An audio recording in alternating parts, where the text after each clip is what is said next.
A continuación, usted escuchará una enseñanza ofrecida en la Iglesia Presbiteriana Reformada El Redentor. Si desea edificarse con más contenidos, visite nuestro sitio web www.iglesiaelredentor.com o encuéntrenos en Spotify como Iglesia El Redentor. Se seca la hierba, se marchita la flor, pero la palabra de Dios permanece para siempre. Una pregunta. ¿Alguien sabe cuál es la Ley 2 de 1851? También es conocido como la Ley de Libertad de Esclavos. Y fue una ley que fue firmada el 21 de mayo en 1851. Y la primera parte, la primera frase de esa ley dice esto. Desde el día 1 de enero de 1852, serán libres todos los esclavos que existan en el territorio de la República, que en ese tiempo no era Colombia, sino Granada, pero eso fue una ley, la ley 2 de ese año. Pero había un problema con esa ley, y el problema era la ejecución de dicha ley, porque obviamente en esos tiempos no existían Instagram, Facebook, las noticias por internet, cosas así. Entonces la comunicación era un factor muy difícil. A veces requería muchos años para que los esclavos en todas partes de la República pudieran escuchar las noticias de su libertad. Pero también con algunos de los propietarios, entre comillas, ellos obviamente no querían comunicar esa ley con sus esclavos, porque ellos iban a perder mucho, ¿no? Todo ese labor gratis que estaban disfrutando. Pero en otros casos, las noticias llegaron a los esclavos, pero los esclavos no las creyeron. Es demasiado bueno para ser cierto, ¿no? Si yo trato de irme de ese lugar, yo voy a sufrir un castigo de mi dueño, del propietario.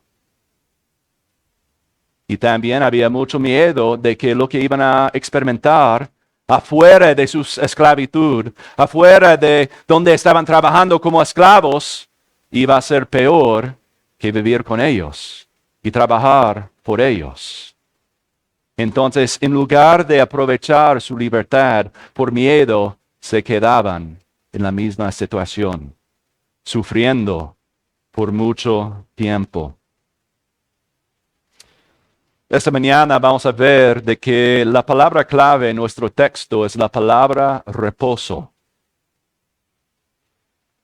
Es una palabra que encontramos 5 veces en 11 versículos. Entonces, cuando vemos una palabra con tanta frecuencia, deberíamos prestar mucha atención porque probablemente es una palabra clave en el texto. Y hoy lo que vamos a ver en esta serie de ver la superioridad de Jesús es de que Jesús es el reposo superior. Jesús mismo es el reposo superior. Y realmente el reposo es algo que todos buscamos. Que sea cristiano o no, todos queremos el descanso. Todos queremos reposo. Aún podemos pensar en nuestros saludos. ¿Cómo amanecieron? Muy paisa, ¿no? Pero la pregunta tiene que ver con cómo has descansado. ¿Bien? O podemos pensar en cuando despedimos a alguien, ¿no? Que descansen. ¿Ya? ¿Por qué? Porque todos buscamos un reposo verdadero.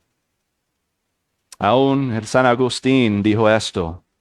Nos has hecho para ti, Señor, y nuestro corazón estará inquieto hasta que encuentre descanso o reposo en ti. Entonces todos buscamos el reposo, pero raramente pausamos por un momento para considerar qué es el reposo verdadero. ¿Cómo podemos encontrarlo? Y después de encontrarlo, ¿cómo podemos guardarlo, mantenerlo en nuestras vidas? Deberíamos hacernos esas preguntas. Y incluso en una de las preguntas de membresía dice esto. Creen que el Señor Jesucristo es el unigénito Hijo de Dios y Salvador de los pecadores, y lo reciben y reposan en Él solamente para su salvación, como Él nos ha ofrecido en el Evangelio. Y en casi todas las entrevistas de membresía yo hago esta pregunta. ¿Qué significa reposar en Cristo? Entonces hoy lo que queremos ver es de que la palabra misma responde a esas preguntas. ¿Qué es el reposo? ¿Cómo encontrarlo? ¿Cómo podemos mantenerlo en nuestras vidas? Como una práctica regular, como un estilo de vida sobre todo. Pero realmente para entender esa idea en el texto vamos a necesitar 3 días. Y no estoy diciendo que vamos a aprovechar los próximos 3 domingos para enfocarnos en ese texto, ni estoy pidiendo que nosotros nos quedemos hasta el martes, sino lo que podemos ver es que en este texto vamos a ver 3 días. El día de ayer, el día de mañana y el día de hoy. Esas son las 3 cosas, los 3 puntos que vamos a investigar y estudiar en este texto. Primero, el día de ayer. Y en eso no estoy hablando de ayer, literalmente, el 18 de enero, sino es algo simbólico. El día de ayer representa el pasado, lo que el Señor ha hecho, lo que podemos ver en su palabra en cuanto al pasado. Y en esta parte, en este punto, podemos ver 2 días de ayer, digamos. El primer día que encontramos tiene que ver con la historia que encontramos en el libro de Números en el Antiguo Testamento. Números 13 y 14, en esos capítulos encontramos una historia de una interacción entre Dios e Israel. Pero el pastor de Hebreos, él no va directamente a Números 13 y 14, sino él, como hemos visto el domingo pasado, él usa el Salmo 95 para llegar a ese día. Porque Hebreos 13 y 14 es la base del Salmo 95. Entonces, ¿qué pasa en esa historia en Números 13 y 14? Creo que conocemos esa historia. Es cuando Dios le mandó a Moisés que enviara los espías para entrar a la tierra prometida y ver todo lo que está allí en la tierra prometida.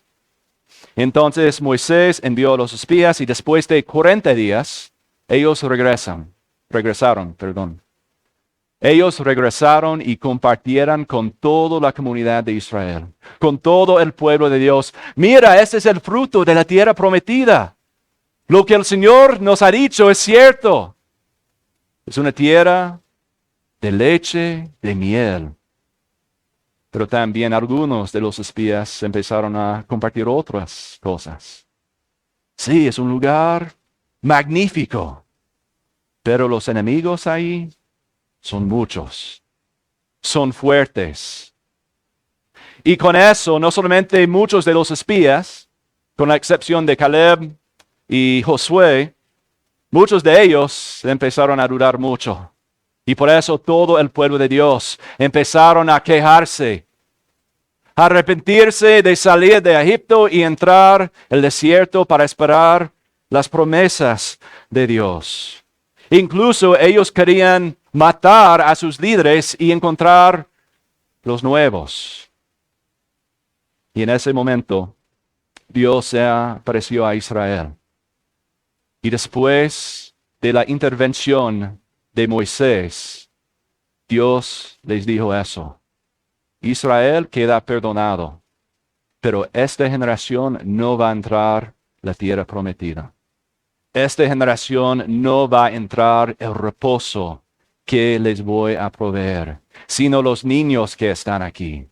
La segunda generación. Ellos van a sufrir por 40 días hasta que la primera generación se muriera y después la segunda generación va a entrar la tierra prometida. Pero ¿qué pasó? ¿Cuál fue el pecado de Israel en Números 13 y 14?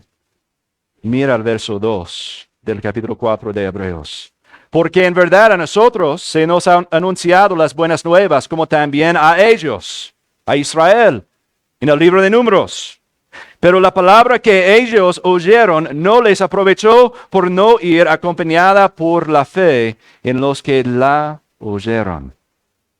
Ellos habían escuchado las buenas nuevas. Ellos habían escuchado el Evangelio, pero sin fe ellos no entraron en la tierra prometida.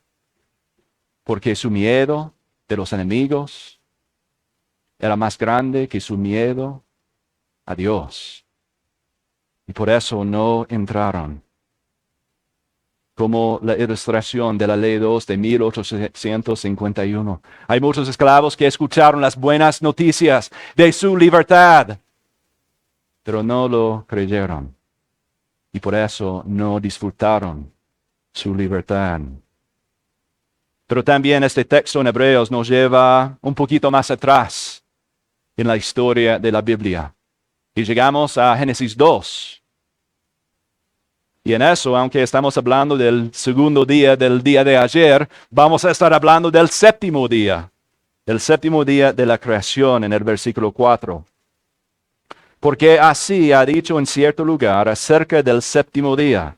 Y Dios reposó en el séptimo día de todas sus obras. Fue un día de reposo, el séptimo día de la creación. Y hay muchas interpretaciones de lo que eso significa, de que Dios descansó en el séptimo día. Pero todas las perspectivas tienen algunas cosas en común. Por ejemplo, todos estamos de acuerdo de que Dios no se cansa. Él no tiene que descansar. Él no tenía que relajarse ni dormir, también como vemos en Salmo 121, ¿no? No tenemos un Dios que duerme. Pero si Dios no tiene que dormir, si no tiene que descansar, si no tiene que relajarse por un tiempo como nosotros, frente del televisor, ¿qué significa que Dios descansó en el séptimo día? Podemos pensar en términos negativos, digamos, en el sentido de que Dios dejó de trabajar en el séptimo día. Por 6 días Él trabajaba, pero en el séptimo dejó su obra, su trabajo, su creación, porque Él cumplió todo en esos 6 días. Esos son términos negativos, ¿ya? Él paró de trabajar. Pero también en términos positivos, ¿qué hizo? Él disfrutó su creación. Él se glorió en su creación, las obras de sus manos. Él se deleitía en esa creación que Él había hecho, disfrutándolo a lo máximo en su obra realizada. Pero ¿qué tiene que ver con nosotros? Sí, Dios descansó en el séptimo día. Para nosotros, ¿qué significa? ¿Cómo podemos encontrar ese mismo reposo? Y esa idea o esa pregunta nos lleva al segundo punto esta mañana, que es el día de mañana. Y otra vez, no estoy hablando literalmente, no me refiero al que es mañana, el 20 de enero, sino se refiere al día del Señor, el día de su regreso, cuando Él vuelva con toda majestad, para crear a todo de nuevo, para glorificarnos, para resucitarnos. Estamos hablando de ese día de mañana. Y encontramos algo interesante en el versículo 8. Porque si Josué les hubiera dado reposo, Dios no habría hablado de otro día después de eso. Entonces, es muy claro en ese texto, hay otro día. Aún Israel no entró ese reposo. Aún la segunda generación de Israel no entró ese reposo o ese descanso. Y la razón porque aún la tierra prometida no era el destino final de Israel. Eso no fue el reposo final, como para nosotros hoy. No podemos experimentar totalmente ese reposo eterno. Y ese verso, en este texto, nos explica de que hay un reposo superior. La tierra prometida era algo incompleta. Era algo temporal. Pero el reposo superior es eterno, es distinto. Y también ese texto dice que la promesa de entrar en su reposo permanece. Sigue con nosotros esa promesa. Pero ¿cómo podemos entender ese reposo superior? Solamente es por entender de que Jesús es el Josué superior. Porque mira por un momento a Josué, el libro de Josué, el capítulo 11, 23. Leemos esas palabras. Tomó pues Josué toda la tierra de acuerdo con todo lo que el Señor había dicho a Moisés. Y Josué la dio por heredad a Israel, conforme a sus divisiones por sus tribus. Entonces la tierra descansó de la guerra. Entonces, por un lado, Hebreos dice que Israel no entró el reposo. Pero volviendo al Antiguo Testamento, porque el pastor de Hebreos es un experto en el Antiguo Testamento, volviendo a ello podemos ver de que la tierra descansó. La tierra tenía un reposo. Entonces, ¿qué significa? Significa que necesitamos un Josué superior para conducirnos a ese reposo superior también. Porque Josué y el nombre de Jesús es igual. El nombre Josué en hebreo es igual al nombre de Jesús en el Nuevo Testamento. Y por eso, simplemente los padres de Jesús no lo nombraron, sino Dios mismo a través de los ángeles. Eso fue la promesa, de que un Josué superior iba a venir y dirigir y guiar al pueblo de Dios para que reciban ese reposo superior. Y hermanos, allí es donde encontramos el Evangelio de nuestro Señor Jesucristo, de que Él cumplió todo. Él hizo todo en el temor de su Dios, de su Padre. Él cumplió todo, incluso la muerte en la cruz. Incluso la muerte que tú y yo merecemos, para que podamos entrar a la tierra prometida verdadera, para que podamos entrar el reposo eterno y completo en él, porque no hay otro. Podemos pasar todos los días en este mundo buscando reposo y solamente va a ser parcial. Solamente vamos a ver un poquito de lo que es imaginable en la vida que es por venir. Y en eso, pensando en el día de mañana, yo oro que literalmente sea el día de mañana. Y nosotros, como el cuerpo de Cristo, como el pueblo de Dios, deberíamos tener la misma oración. Porque la palabra de Dios termina con eso: ven, Señor Jesús. Y es una oración que todos tenemos, porque deseamos, buscamos ese reposo final y eterno en nuestras vidas. Entonces hemos visto el reposo de Dios y hemos visto que solamente lo podemos encontrar en Cristo. Y un día vamos a disfrutar completamente ese reposo. Pero ¿qué significa para nosotros hoy?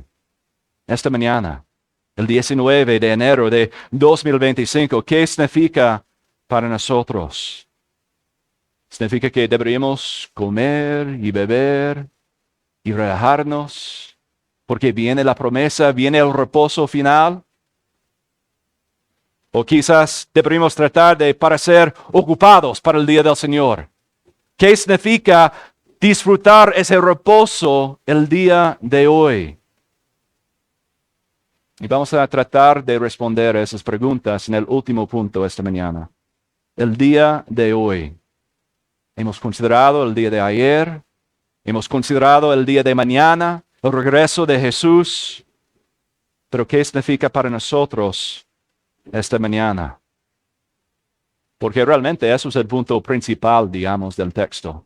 La única razón por ver el día de ayer en la historia en el Antiguo Testamento y reconocer el futuro que nos espera el día del Señor es para que podamos vivir hoy en este mundo y en esta vida.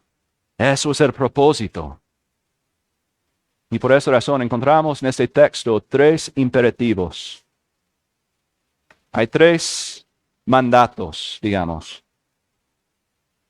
Y esos 3 imperativos nos ayudan a vivir hoy en el reposo de Dios. Primero encontramos en el primer versículo. Temamos.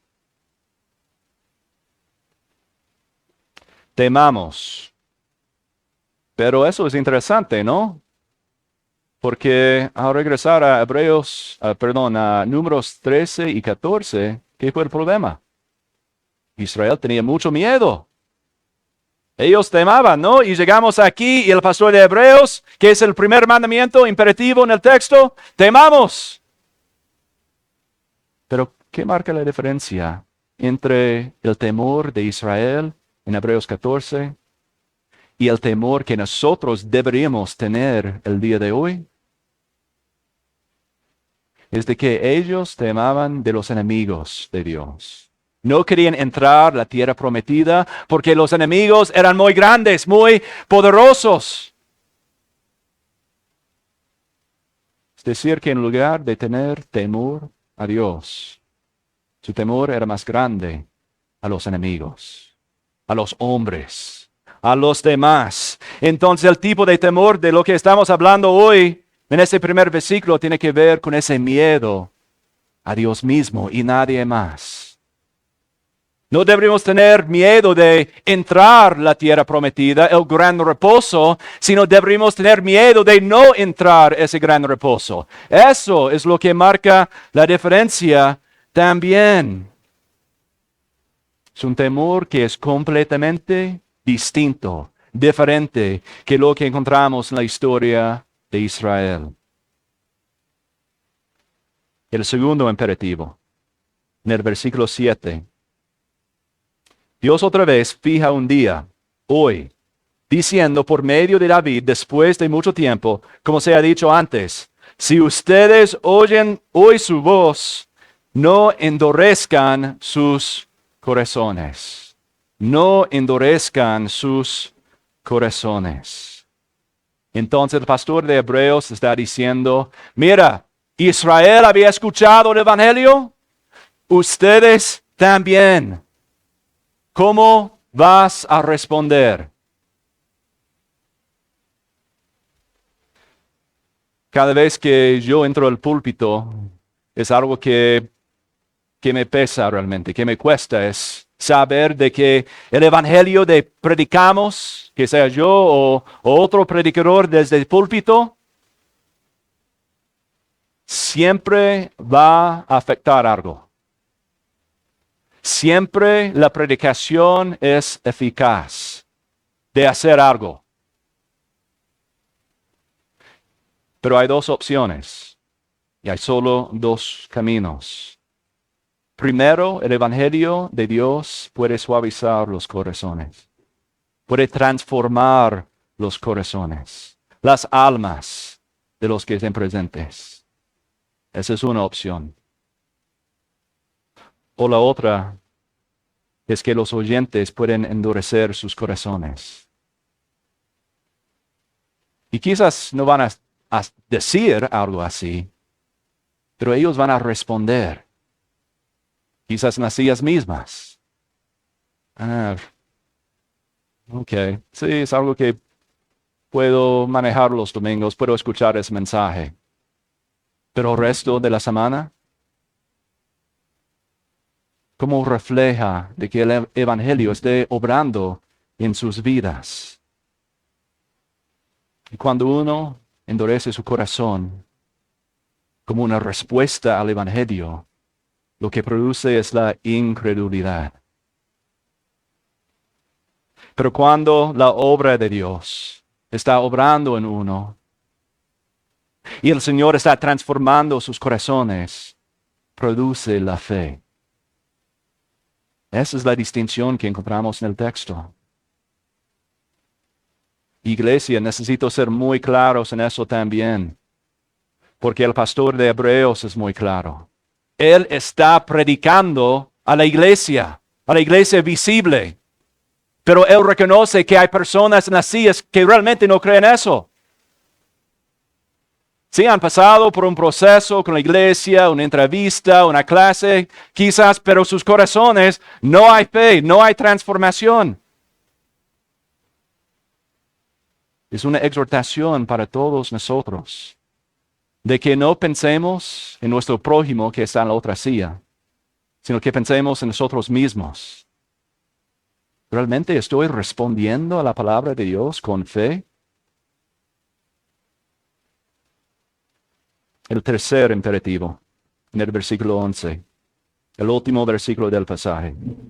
Por tanto, esforcémonos por entrar en ese reposo, no sea que alguien caiga siguiendo el mismo ejemplo de desobediencia.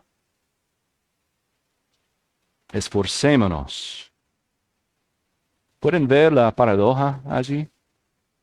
Déjeme ponerlo en otros términos, en otras palabras. Trabajemos para entrar el reposo. Trabajemos para tener descanso. A primera vista parece como una contradicción, pero gloria a Dios es una paradoja para un creyente, para un seguidor de Cristo. ¿Cómo podemos cuadrar esas dos ideas? Tenemos que trabajar, esforzarnos para entrar el gran reposo de nuestro Dios. Solamente tiene sentido si reconozcamos de que Jesús mismo es el reposo superior. Es decir, que en este reposo de lo que estamos hablando en el texto, no reposamos en nuestro propio reposo, sino reposamos en el reposo de Dios. Es un reposo que Él merece. Es un reposo que Él ha ganado. Y por esa razón, en los versículos 1, 3, 5 y 9 de este texto, no habla de nuestro reposo, no habla de un reposo en el aire, sino se refiere al reposo de Dios mismo. Y al responder a la palabra de Dios, seguimos en esas dos opciones.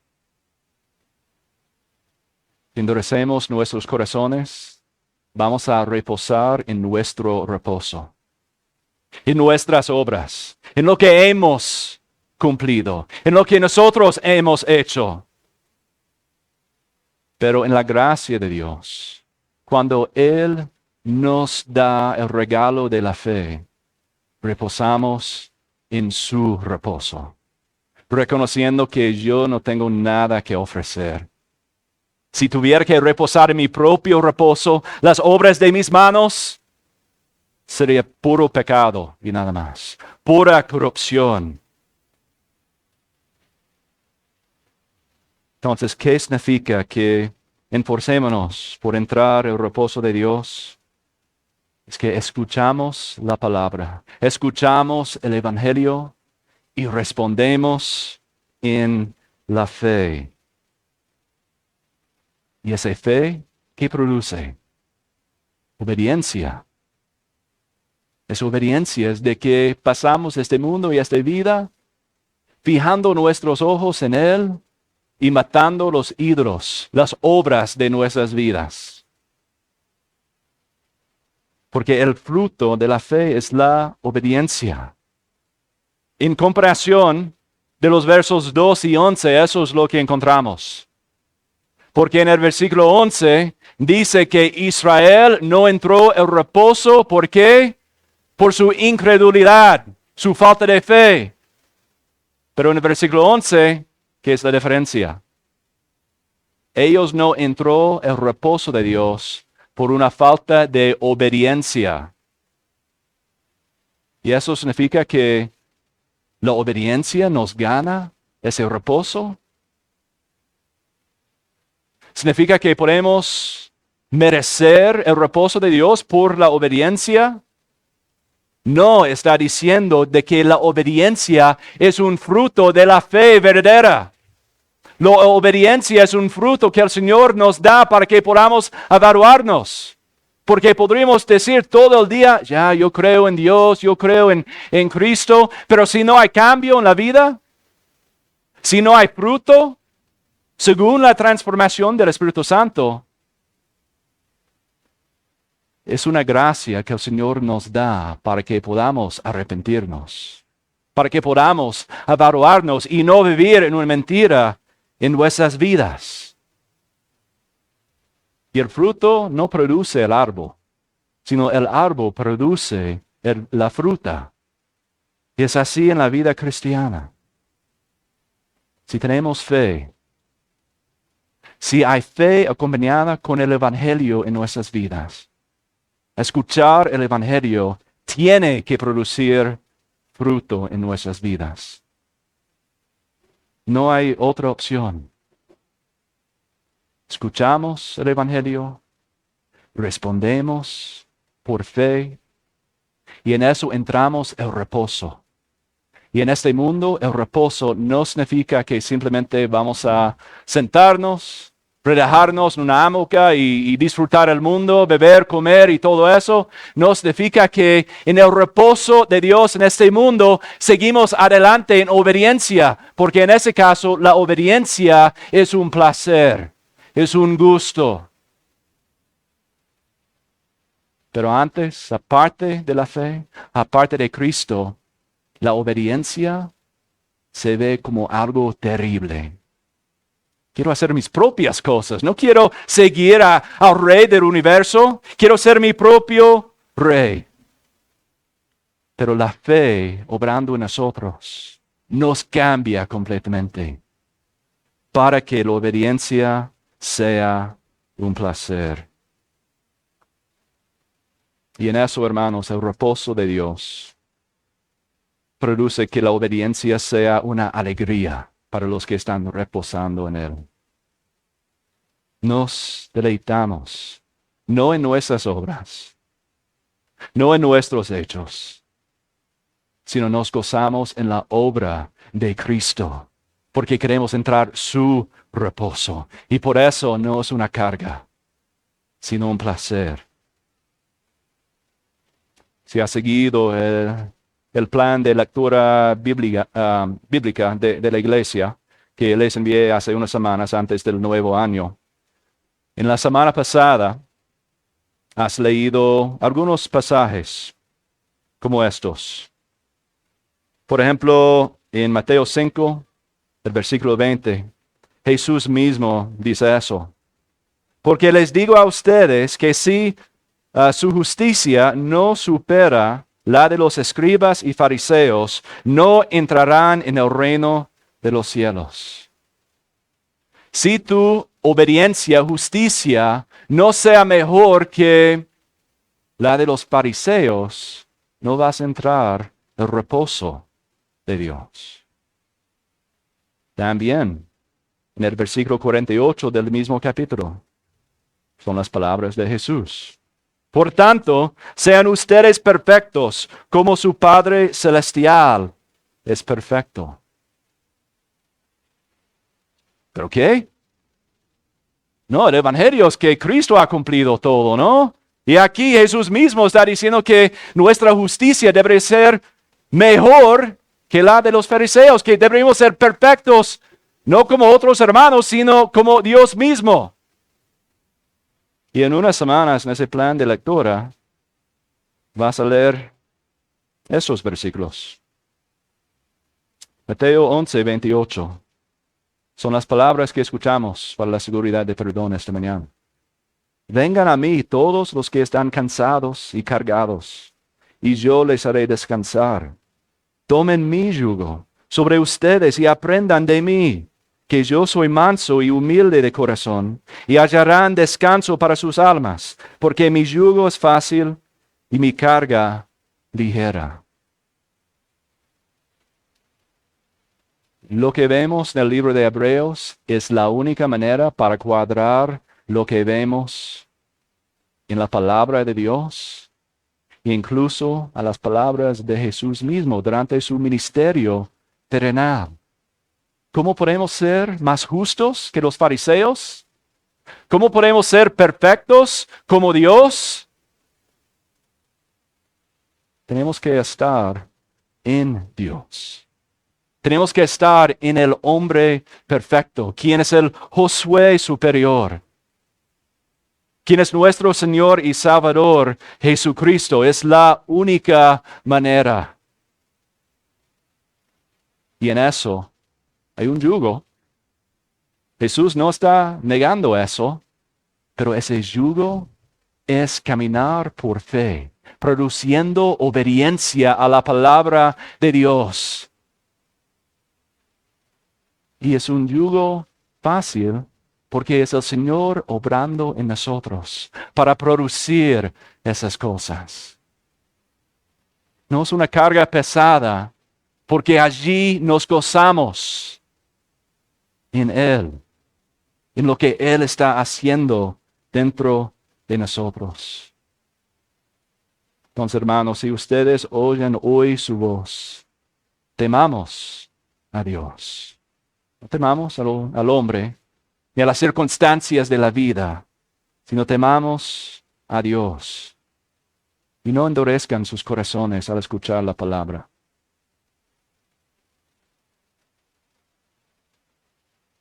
¿Crees lo que estamos leyendo realmente? Esforcémonos por entrar ese reposo. Los ídolos de nuestros corazones tratan de robarnos de ese reposo. Tratan de distraernos totalmente del reposo que es una promesa de Dios. Pero podemos reposar en sus obras, como Dios mismo hizo en el séptimo día.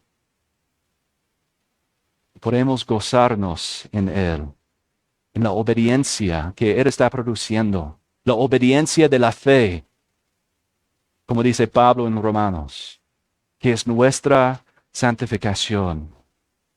Porque no hay un reposo que es superior al reposo que tenemos en Cristo. Él mismo es nuestro reposo superior.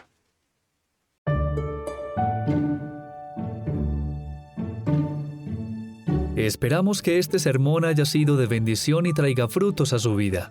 Lo invitamos a visitar nuestro sitio web www.iglesiaelredentor.com y a edificarse con más de nuestros contenidos en Spotify. Gracias por escuchar.